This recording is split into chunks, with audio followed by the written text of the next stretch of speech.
I think the majority of men fantasizes over the pure lady he wants. Yeah. And not getting that purity in what he fantasizes in, he takes it out on what he gets.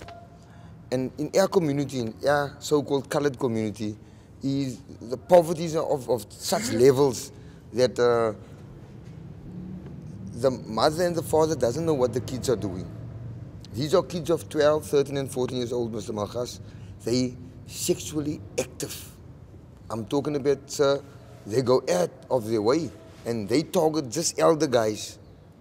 Elder guys who gets disability grant and who get grant, and taxi drivers.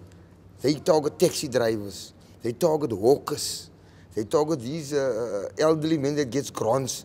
When it's the grant day, the day they're going to draw grant, the kids are on them.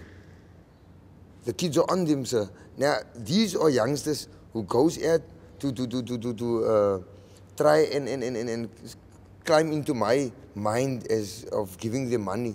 But now I will give them money on one condition, and that is to have sex.